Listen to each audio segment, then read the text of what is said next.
Hello everyone, I'm Livia J. Elliott and I will be reading from my book with choices titled Mean, a standalone novel in the universe called Records of the Orders. Mean is a dark political philosophical fantasy discussing control and bias. It is free to read and available on both Android and iOS through the game called Unearthed Stories. A decade ago, when a door closes, another opens, the saying goes. But sometimes it felt as if all doors were closed and I was scrambling for the key others withheld. Then craft one, they chastised me long ago, oblivious. With what? I argued back, defeated. You are withholding all the tools. There is so much will alone can achieve, and I'm no alchemist. Then learn alchemy, the primes leered, eager for me to leave. Thus, I left Estresia to join the orders, and when I returned, transformed, they didn't recognize me. Stresia's domains extend from side to side of the Corvera Peninsula. It is blessed with vast shores east and west, fertile lands, rivers, and roads easily traveled. Stresia is also cursed with a challenge, now distorted by the novels into a senseless stack of statistics seldom related to the population's well-being. The portal hurries me from the Order's tower to Astresia, and my essence soars to assess the castle's stately architecture built from pure ivory on the hills of Memoria. Its gardens shine bright with the early morning glow, all muted greens and copper leaves, streams flowing between its passages, cascading into the nearest town of Gazella. Eventually, I plunge into the castle's grounds, crossing the portal's stone-made archway while retransmuting into my alchemical body. My eyes open, and air flows through me, cold and scented with water and flowers. It brings memories of my past life, of my time as a human. Recalling that past is upsetting, so I harden myself. Yet I harden myself, right hand clasping the sheath embedded on my armor, emotions concealed by the visor covering my face upper half. A few guards surround the stone-built portal, and a scholar stands paces away down the road, dressed in a purple gown. I approach after he bows, glancing uncomfortably at my head. My visor is made of solid metal, intricately engraved, obscuring most of my gestures, although it is fully transparent to me. The alchemist's faces will always remain hidden from those outside the orders. You honor us, venerable one, the scholar greets, clearing his throat. His all, exhibiting the useless formality due to the challenge. If you follow me, the nobles await you. I nod, silent, reserving my words for those that need to hear them. Confidently, I step forward. My armor is embedded on my skin, seamless and gentle like silk-made leggings. My heeled footsteps are muted even on the cobblestone, and not even my sword's sheath chafes the armor. Reverent, the scholar walks me through the impeccable gardens and into the imposing galleries, roofed with three-point archways and woven with flowery vines. Minutes later, we reach the castle through a lateral corridor of ivory walls carved with bas reliefs, illuminated with cool, flickering silver torchlight and windows larger than any house in Astrasia's towns. Finally, the throne room's double doors rumble as a mechanism pulls them ajar. Silver sunshine falls from the high windows, blurring and contrasting the shapes of columns, chairs, and people. Heavy brocade clothing slithers, and a few gasps melt into chokes, all restrained by my mere appearance. I advance with my chin up, each step echoing into the wide room, and only because I desire it. I won't let them affect or restrain me. I am no longer the youngster they knew. Traversing the red carpet, I approach the 6 chairs arranged like a crescent moon, 3 at each side of the refracting diamond-made throne. The primes sit at the right, holding the oldest nobles participating in the challenge. Those chairs are crafted in gold filigree, decorated with gemstones and velvet cushions, while those on the throne's left are simpler and newer, with bare armrests and flat woven cushions. There should sit the novas, the newest nobles. I boil with anger, melting the three gazes and acknowledging the empty seats. There should be 7 nobles, but only 3 have survived. There are 2 primes when there should be 4. Ende sits on the throne, her long silver hair braided with strands of azure silk that match her tailored dress. Her alabaster skin is aged, but she remains prideful as she was a decade ago, when I left. Prime Gutierre sits close at her right, dark like the night, coiled white hair falling unruly. He purses his copious lips, but cough and wrenches, shaking and spitting his embroidered suit. Concerningly, there is only a single nova, Silo, still perennially sun-kissed, fingers laced and fidgeting atop his lap. His suit is modest, and the waistcoat hugs his lean figure, revealing his rapid breathing. Long ago, Silo and I were lovers, but his pleading wasn't enough to make me stay. He doesn't recognize me now, and I rein the smirk tugging my lips. He fears me like all humans, so feeble and ingrained in their petty squabbles. To think I was once like them is jarring. Welcome, venerable one, Prime Ende's lips shimmer with gloss, crowfeet framing her narrowing eyes.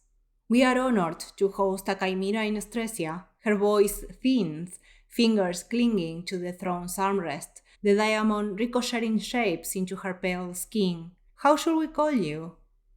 Min, I answer curtly, not returning her empty platitudes.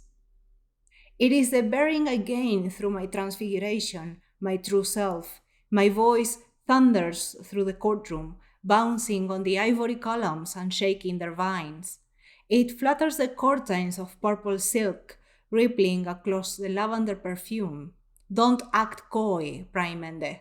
Estresia explicitly requested a soul transmuter to act as a neutral party and ease your political concerns. I linger purposefully, using the chimera's true name. As per our second clause of engagement, you will now elaborate on your reasons. Prime Ende wasn't on the throne when I left, and she seems different. Shuffling on her seat, she leans slightly towards old Gutierre, whispering. They exchange a gaze, concerned, distressed, anxious. Oh, how enjoyable! Meanwhile, Novasilo hasn't wavered. Fine lines frame his mouth while he chews on his lips, boots of snake hide shimmering as he hammers a foot to the floor. I fixate on Novasilo and soul link him to peer into how he sees me. A soul link only shares the current, present thoughts, perceptions, and actions, enough to see how they perceive me. It will be quick, only a heartbeat, but enough to see. An undefined humanoid being outfitted with an engraved armor so tight and seamless it could be sculpted into that slender body. Rose gold locks, brimming like wired metal. A pale shine reflected on the lilac skin, only visible on the lower half of the face. A helmet covering it, topped with feathers that cascade down, moving slowly as if alive. Silo exhales, anxious at my presence, and I feel that tension alongside their thoughts. Are those wings or jointless feathers protruding from the arms themselves? More fear, aided by the sight of my right hand clenching my sword's hilt. Silo's thoughts, clear like water. Where does the sword sheath begin? Silo inspects me, and a shiver runs down his spine. They fear me, yet they need me, so I restrain a smile. Long ago, they thought themselves powerful, but now I will teach them weakness. You have not yet explained, I repeat, undoing the soul link. By the order second clause, whoever requests our help should be willing to explain in person to the alchemist, or our assistants will be rebuked. My voice stresses them. Humans fear the order's alchemists. We are different, undefined, existing beyond the clear limits imposed by society. And if humans cannot overcome the shock of our identity, they aren't prepared for our help either. I lift a hand, palm up, and a tiny golden sphere hovers over it. A timer. And if the novels don't explain in 5 seconds, I will leave Estresia to never return. You have 5 heartbeats to begin explaining, I comment, unshaking. The sphere flares once, Gutierrez shallows. Ende purses her lips, silver heels dragging against the ivory floor. A second pulse. Nova Silo glances at the primes, black brows knitting together, and clears his throat. Honorable mean, he says, ignoring Ende's groan. Estresia's nobility is refined biannually through the challenge test. There, the most loyal citizens are evaluated through statistics that measure how they serve the population and support the state. Only those achieving the highest value become nobles or are reconfirmed as such. Frustration touches his voice, tightening his lips. Yet in the last decade, our numbers have decreased. The new Nova candidates have consistently failed to reach the minimum threshold set by our statistics. Prime Ende interrupts, waving a manicured hand to silence Nova Silo. The longest tenured families, the primes, have stressed our resources to fill this lack. My eyes twitch under the visor.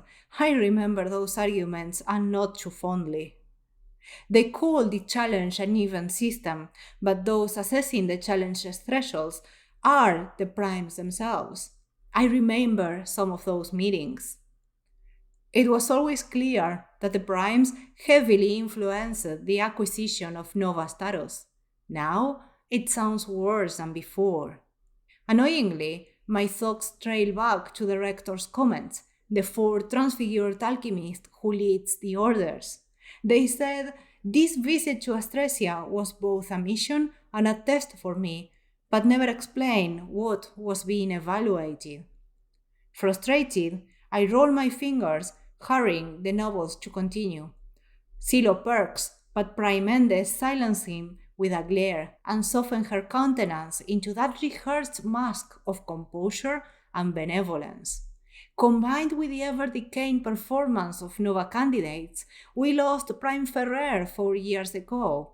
Unfortunately, he passed away without a successor. She trails off, feigning mournfulness. I do not remember Ferrer fondly. That old vestige of power is better dead.